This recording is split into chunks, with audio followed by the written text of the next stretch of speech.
Une fois n'est pas coutume, j'ai décidé de passer la frontière et je ne suis pas très loin de Visé, je suis le long de la Meuse à Maastricht. Maastricht, Maas, c'est la Meuse et Tricht vient d'un mot latin, direction petite trajectoire ou petit passage d'eau. À Maastricht, nous avons pléthore de monuments très anciens, d'ailleurs dit-on c'est la plus vieille ville des Pays-Bas. Donc nous retrouvons le plus vieux pont qui est juste derrière moi, un pont du Moyen-Âge. Nous avons également le plus vieux moulin en fonctionnement.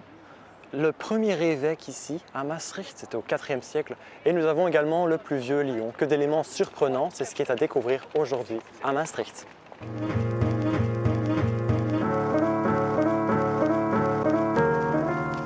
Maastricht, c'est la Meuse. C'est des rues commerçantes emplies de clients, des parkings de vélos à perdre de vue et aussi, ici et là, des pierres parfois très anciennes. À cet emplacement partait un des ponts romains. Alors vous pouvez voir de l'autre côté de la rive, donc le ponton où se rejoignait le pont. Et donc, il y en avait plusieurs. En vérité, on part du principe que dès le 1er siècle après Jésus-Christ, il y en avait un qui permettait de traverser la Meuse. C'était le seul pont ici à Maastricht. Et en vérité, Maastricht, c'est sur une voie romaine, Via Belgica, la fameuse voie Bavay-Cologne. Et donc c'est une étape importante ici, le franchissement de la Meuse. Il y a encore des vestiges, mais ils sont dans l'eau, dans la Meuse. Il reste des centaines de pierres. Certaines ont été remontées dans le courant des années 60, lorsqu'il y a eu les premières fouilles. Mais pour le reste, le mystère reste quand même relativement entier.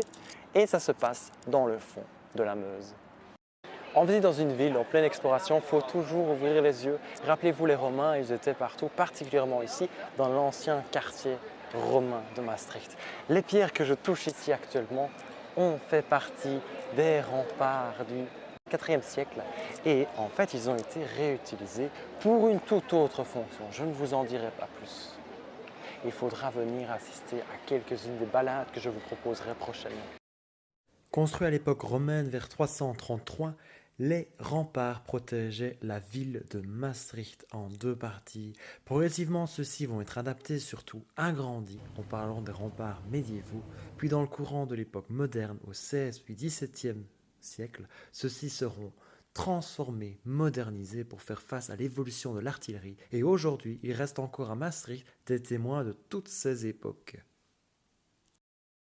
D'un côté comme de l'autre de la ville, vous pourrez tomber sur l'un ou l'autre vestige, mais méfiez-vous des apparences. Maastricht n'est pas connu pour ses remparts, pourtant il y en a de nombreux et comme par exemple ici, je suis à l'intérieur de la Maaspunttoren, donc en français la tour de la pointe de la Meuse. En fait nous sommes dans un des quartiers, le quartier Wiek, et nous sommes à l'origine à l'extérieur, donc à la partie sud de la ville. Et donc rempart dit protection de la ville et ici en fait certains éléments dateraient du XIVe siècle. Et il y a eu plusieurs remparts au fur et à mesure de la croissance, du développement de la ville. Ce que l'on voit actuellement ici, ne vous y méprenez pas, ce n'est pas les remparts du XIVe siècle, puisqu'en fait, à la fin du XIXe siècle, vers 1890, on a ordonné la destruction de la majorité, voire quasiment la totalité des remparts.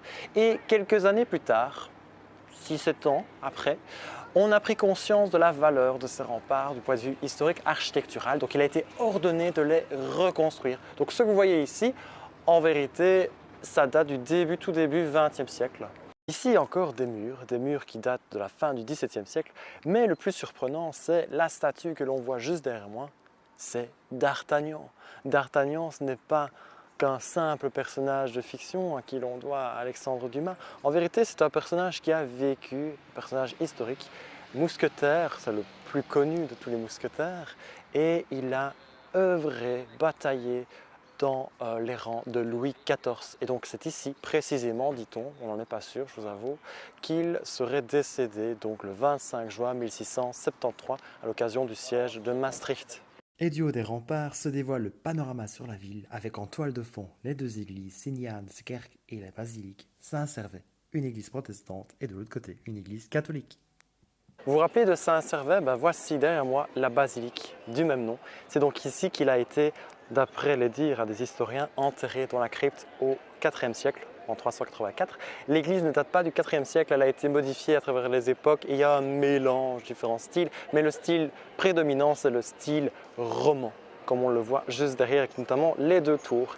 Et à gauche, vous avez une tour qui est visible, qui est rouge, qui a été peinte. C'est en vérité une église qui n'est pas catholique, c'est l'église protestante. Donc c'est la particularité entre autres de Maastricht, c'est que ici entre les deux, une simple rue marque la frontière entre deux églises de deux types différents. Pour aujourd'hui, je propose qu'on s'arrête ici. Je vous laisse apprécier quelques monuments de la ville que vous pourriez, si vous le souhaitez, découvrir avec moi lors d'un guidage dans cette belle cité mosane limbourgeoise.